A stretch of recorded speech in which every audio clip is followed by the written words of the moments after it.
Good morning and welcome to Metrix Media. This morning we're joined by David Burden, who is the CEO of Legion Interactive. David is a leading figure and architect of the mobile marketing industry in Australia. He's been responsible for a lot of the legislation and also the way that the industry's grown. We're very happy to have you here this morning, David. Thank you for joining us. Thank you very much, Lara. Tell me, David, why do you think that you've been so successful in leading this emerging industry? I think one of the reasons is that whilst people say the industry is new, it's not that new. And one of the things that we have on our side is a bit of history. I've been involved in this industry since 1987, and that is quite a long time. And we've also been involved in mobile marketing and SMS services since 1977. So we have been around for some time. And I think that history is good. It gives you some understanding of the problems and also some of the solutions moving forward. We're a very focused organisation. We're good at certain things and we heavily focus on those. We don't spend a lot of time trying to be everything to everyone, but we heavily focus on the things that are important to our clients. And I think they're critical. We have a great team. We've got about 80 people now at Legion, and we really feel that we've got a very, very successful team. Some great, strong industry leaders within that team, very creative, who know how to use the different sorts of mediums that we have, and we think that's also important. And I think lastly, we've got a very strong technical resource. We've spent a lot of time and a lot of money building the best infrastructure that we can to provide our clients an unbelievable range of services and provide them a high level of service, and that combined with a very honest and transparent approach to business has seen us grow over the years. It's been a very different growth pattern to the internet. We've seen probably the internet be commercialised for about the last 7 years, and for you now to be talking about an industry that's been around for about 17 years, the guidelines have probably grown a lot more slowly and probably with the evolution of the industry.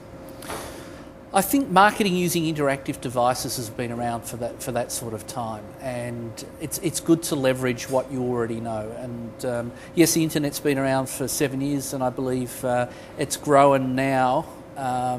We certainly had mass consumer acceptance 7 years ago, and we're just moving today towards mass marketer acceptance of the internet. We see those companies that are selling advertising on the internet now reporting profits for the first time in those 7 years.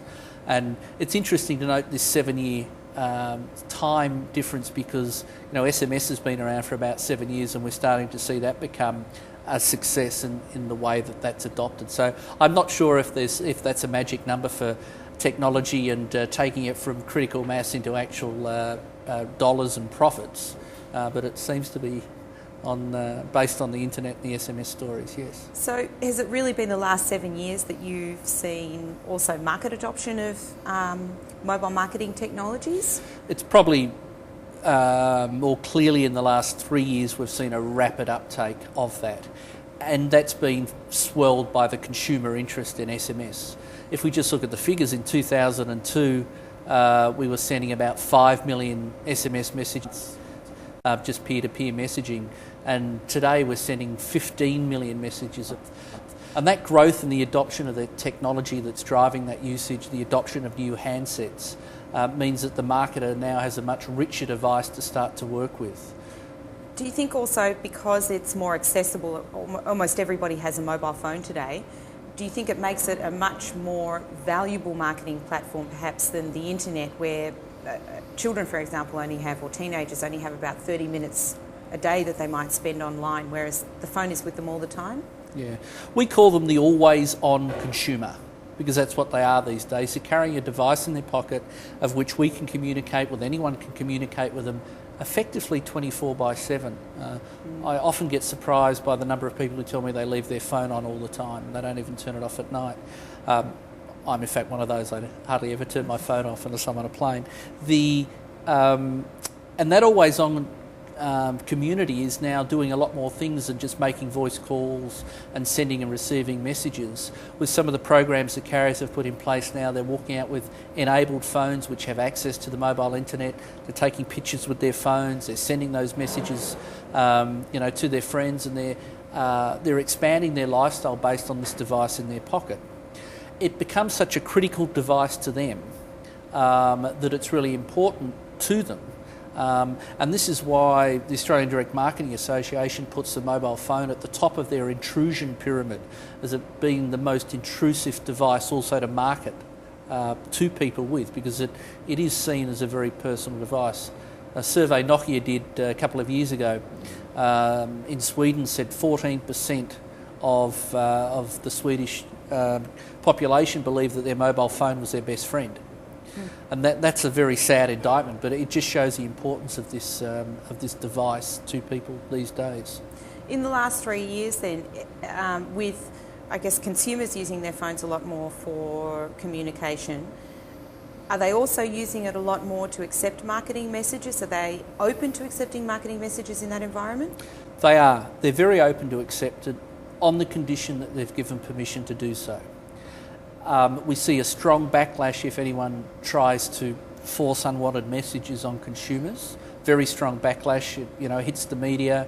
People complain very, very quickly. So if they accept the fact that they're going to use this media and they've invited a marketer to communicate with them, we see some very, very strong response rates. We see average response rates at Legion for mobile marketing campaigns around 15%. That can peak up to about 40%, and some of our big TV interactions can actually peak at over 100%. So the audience reaction or interaction with a TV program can sometimes be greater than the audience actually watching the program. So multiple responses? Multiple responses, yeah. From a regulatory perspective, Australia is a highly regulated society. Certainly is. And one of the things that you mentioned at the Mobile Marketing Awards was that there are new regulations almost daily. Yep. Do you feel that it's incumbent on the industry to research the issues before they become a regulatory issue?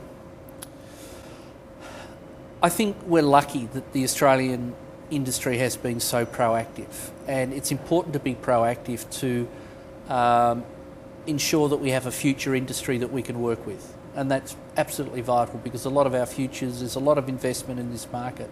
And as soon as we remove the consumer's faith and trust in that device and that means of communication, the industry is effectively gone. So to have a very strong regulatory regime is absolutely vital. But it's more important that it be a self-regulatory regime, that the industry have a strong hand in doing that, rather than letting the government and the regulators take over and tell us what we can and cannot do. So that's why our industry has been so active. We've seen, the previous iterations of premium rate services. We've seen government, Senate, select committees get involved in the regulation of the areas that we want to work in. We've seen some pretty horrendous regulation around telemarketing and around some of the efforts there. So we wanted to ensure that we were proactive. So the industry has been, the major players in the industry have been very proactive. We formed the Mobile Marketing Council, and we actually formed that with the Australian Direct Marketing Association, and we really want to thank them on behalf of the industry, because they've given us all the resources that we need to be able to form that and really drive some of these changes through. Having been involved in premium